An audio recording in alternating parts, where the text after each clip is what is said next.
Miscelánea en Contextos. Consultor de negocios, miembro de la Comisión Fiscal del Colegio de Contadores Públicos de La Laguna, colaborador de Grupo Radio Estéreo Mairán de Contextos desde hace mucho tiempo. Y qué bueno que te tenemos acá y que podemos escucharte. Octavio, bienvenido, buenos días. ¿Lo tenemos o no lo tenemos? Algo está pasando con nuestras líneas telefónicas, que luego hay días en que se empeñan en hacernos malas jugadas. Vamos a ver qué es lo que está sucediendo, pero retomamos la conversación, por supuesto, en un instante más con Octavio García Aymerich, que siempre viene bien que escuchemos sus comentarios muy relacionados con nuestras obligaciones fiscales, pero también con el rumbo desde este territorio del país, que pues ha habido muchas reformas y ya hemos estado platicando a lo largo de la mañana. Y esta sensación como de no saber exactamente dónde estamos parados en función de las reformas que en materia fiscal luego se establecen, o inclusive en lo que tiene que ver con la definición de los presupuestos y lo que traen consigo estos mismos.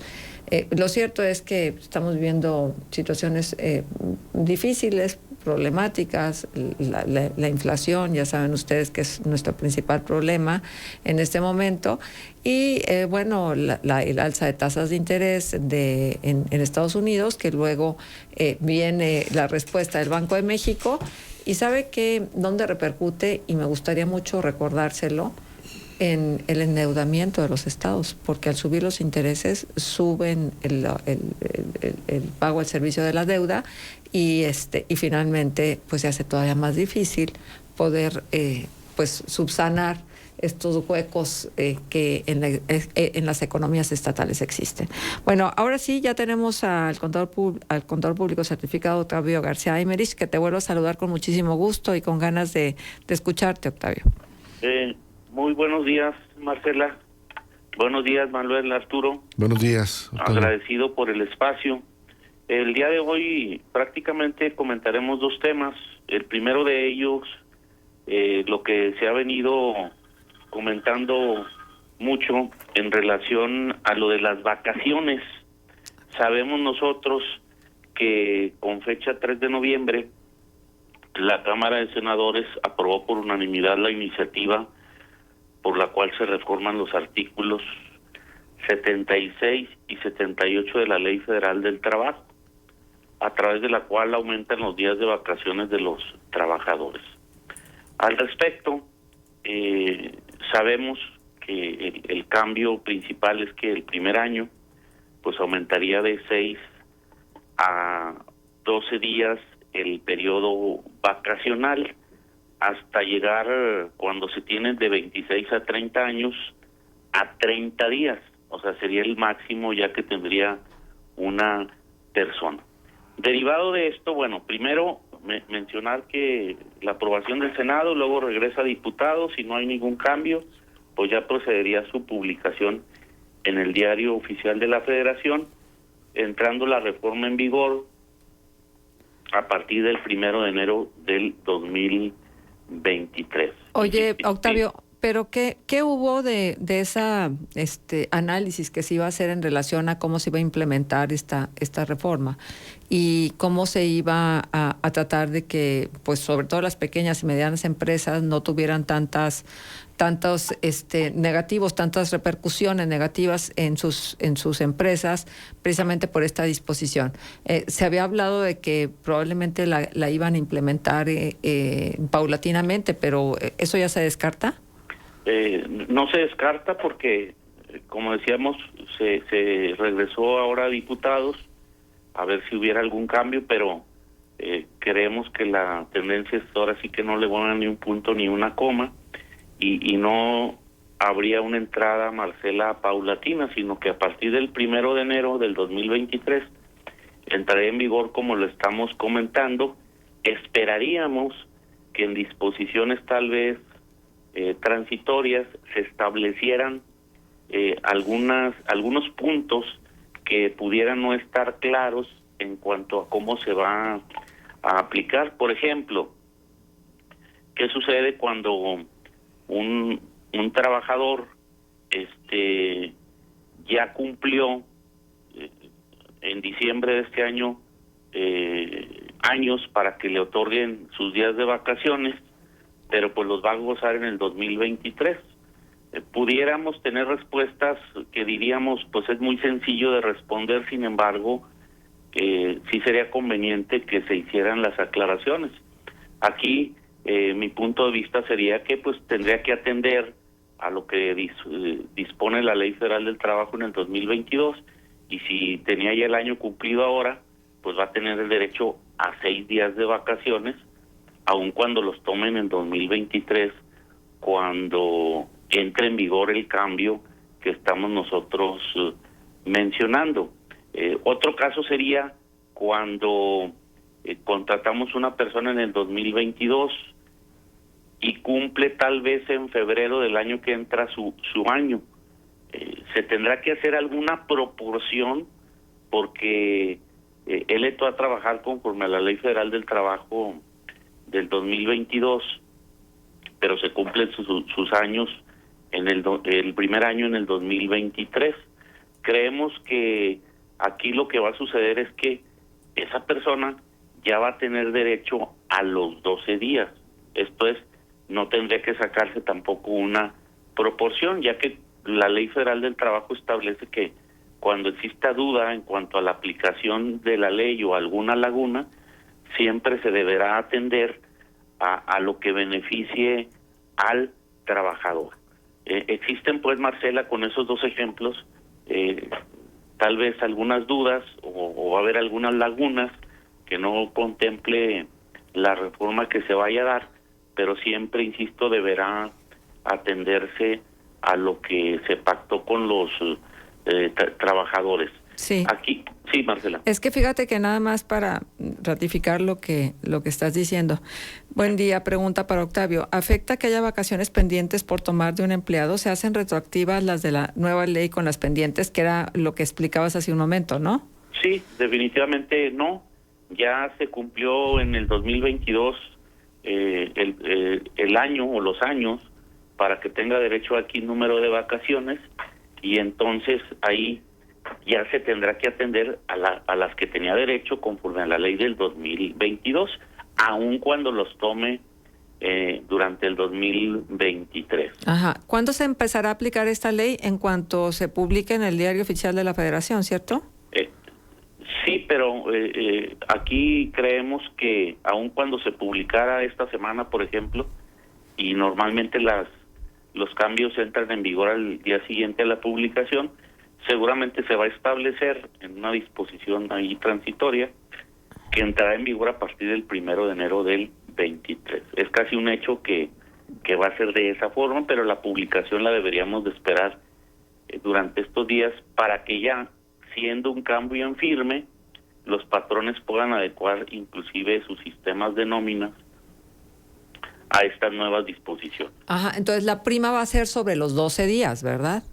Sí, si tu año, pensando en el primer año, se cumple en febrero del 2023, la prima te la tendrán que pagar ya sobre los 12 días. Ahorita que tú mencionas ese punto de la prima, es muy importante tener en cuenta que esto va a incidir en los costos de los empresarios. Por eso es lo que tú comentabas, que si no había algo previsto en cuanto a que entrara en forma transitoria, aparentemente no, va a ser de golpe, entonces nos incide en la prima vacacional, incide, Marcela, también en si va a haber o no la necesidad de cubrir ciertas vacantes, porque pues si se me juntan varios trabajadores de primer año, que yo pensaba que eran nada más 6 días y ahora van a tomar 12 días, o no se diga los que tienen más años, que automáticamente les aumentará en 6 días, entonces hay que contemplar ese tipo de situaciones. Y un empresario nos mencionaba, oye, yo pues les doy el jueves santo, el viernes santo y el sábado, regresan hasta el lunes, pero no se los tomo como periodo vacacional. Bueno, al final todo es negociación. Tal vez ese tipo de días o la mitad del día de la madre o etcétera, o el no día se de los muertos tomaba yo como vacaciones, pues va a ser un momento en que hay que negociarlo tal vez y decir, oye, pues esos 3 o 4 días que te daban sin que incidieran en tu periodo vacacional, porque pues de 6 días te iban a quedar 2, pues ya los vamos a tomar dentro de ese número de días de vacaciones y creo que es una negociación válida. Oye, Octavio, ¿esto no será un incentivo para lo que se está viendo ahora con mucha frecuencia, que es el freelanceo, sobre todo de los servicios profesionales, y entonces no se hacen contrataciones directas con los empleados, sino se asumen como servicios profesionales y así de esa manera tampoco se empasiva laboralmente la empresa? Sí, definitivamente esa ha sido una práctica, Marcela, que se ha dado por muchos años, una práctica que el primer promotor de ella son los órganos de gobierno, o sea, de los 3 niveles, federal, estatal y municipal. Sin embargo, hay que recordar que tratando de que no se diera esta práctica, se publicó una reforma importante a la Ley Federal del Trabajo relacionada con esto del outsourcing o de la subcontratación, que entró en vigor el 24 de abril del año pasado. Entonces, sí se pueden dar esos esquemas y de hecho se dan, Marcela. Sin embargo, ya existen disposiciones que tratan de acotar esto y sobre todo hay que tener muy en cuenta quienes contratan servicios independientes que pueden ser reales o tratando de darle la vuelta como tú lo mencionabas. Hay que tener muy bien documentada la materialidad de eso. No es simplemente te paso un recibo de honorarios por 10,000 pesos y esa es la comprobación ya para la erogación, ¿no? ¿Cómo vas a documentar que esa persona te dio ese servicio? Hay que tener cuidado con eso. Sí se sigue dando, pero ya está más acotado. Y puede esto también provocar, en esa misma línea, Marcela, el que pues se dé todavía algunos negocios que prefieren inclusive no dar de alta a algunos trabajadores para no incurrir en los costos de seguridad social y en los costos de este tipo que van a aumentar la carga económica de los contribuyentes. Sí, es que yo no dudo que haya gente que tome ventaja, ¿sí? Pero también no dudo que haya muchos pequeños y medianos empresarios que tengan que diseñar ciertas estrategias en función de la sobrevivencia de las empresas. Sí, ese es un punto pues importante. Cuando algunos empresarios nos comentan ciertas ideas o estrategias para tratar de sobrevivir, pues habrá que decidir siempre los riesgos que se tienen en relación con el ahorro económico y si vale la pena correrlos. Pero estoy de acuerdo contigo, en algunas ocasiones se va a ver obligado el empresario a diseñar ciertas estrategias que tal vez se aparten de algo del marco legal o lo que pretende el marco legal, con el ánimo de no cerrar la empresa, de no cerrar la fuente de ingreso que tiene el empresario, pero también la fuente de ingreso que tienen los trabajadores. Entonces, ahí en ocasiones, pues ellos se ven acorralados en cuanto a correr el riesgo.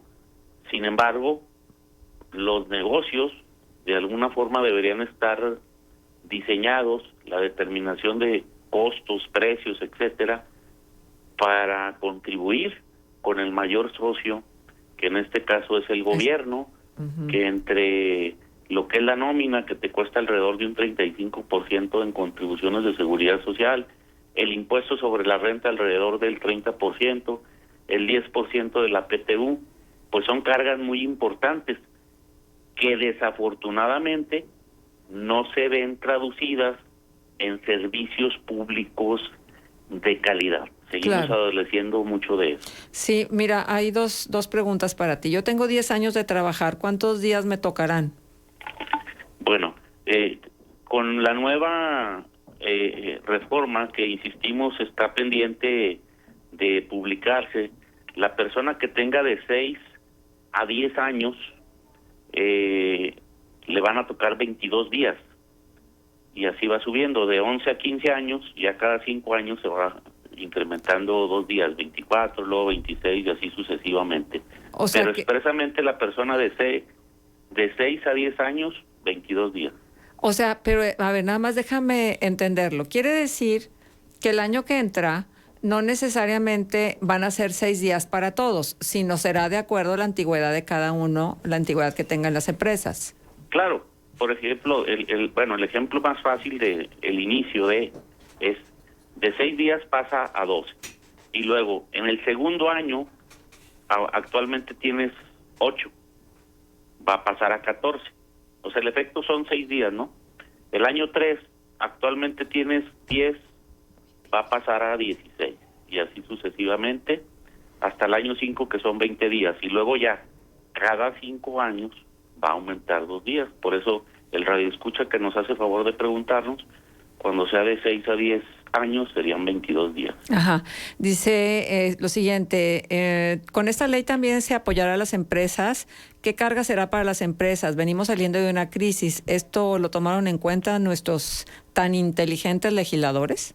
No, pues no lo toman en cuenta porque tendríamos que haber esperado, entre comillas, lo que tú decías y que se ha venido comentando de una entrada gradual de este cambio. La respuesta en concreto es sí le afecta al empresario en sus contribuciones de seguridad social, le va a afectar en la prima vacacional, le va a afectar en tener la ausencia de sus trabajadores 6 días más y ver entonces la necesidad, insisto, si tiene que contratar temporalmente a alguien para cubrir ciertas funciones dentro de la empresa. Definitivamente hay un costo mayor para los empresarios, pero insisto que el empresario también buscará ciertos días o medios días que ya da y que no ha tomado en cuenta en cuanto a las vacaciones que toma la persona, y tal vez el efecto pues ya se reduciría un poco en cuanto a la ausencia que nos referimos, pero en cuanto al costo económico definitivamente lo va a tener en cuanto a la prima vacacional y la determinación de contribuciones de seguridad social. Nos dicen lo siguiente, yo ya tomé mis vacaciones de este año, en el 2023, ¿cuántos días tendré si tengo 15 años? Bueno, para el año entrante que cumpla los 15 años, de 11 a 15 años, en lugar de 18 días, conforme a la ley actual, con la reforma le tocarían 24 días. Lo que les digo es un efecto principalmente de 6 días. En los que normalmente te venían tocando, pues te va a aumentar 6 días. 6 días. Es buena oportunidad para los empresarios de hacer proyectos de productividad para que con menos horas trabajadas por empleado al año se puedan lograr los mismos o mejores resultados. Pues es que se las van a tener que ingeniar los empresarios, ¿no? Para poder solventar estas obligaciones. Sí, es que decimos, oye, México es de los países que dan menos vacaciones, está bien el cambio, sí, nada más que somos de los menos productivos. Entonces, en relación a ese comentario, creo que es acertado en cuanto a, pues hay que buscar a ser más productivos o ser productivos inclusive donde no se es, para efectos de aminorar este cambio en cuanto al número de vacaciones, que está bien, yo lo veo en forma adecuada, pero hay que hacer algunos cambios como lo atinadamente lo menciona el radioescucha. Bien, Octavio, pues se nos consumió el tiempo, fíjate, en este tema que por más de que lo hemos tocado, siguen surgiendo dudas y deseos del auditorio de esclarecerlas. Pues muchísimas gracias, Octavio, por tu presencia. Muchas gracias a ustedes por el espacio y estamos a sus órdenes en el 8717-126071 o en el correo electrónico libradogarcia@prodigy.net.mx. Que tengan muy bonita semana. Tú también, Octavio, muchísimas gracias. Vamos a hacer la pausa comercial y regresamos para continuar con la agenda de contextos. Contextos. El programa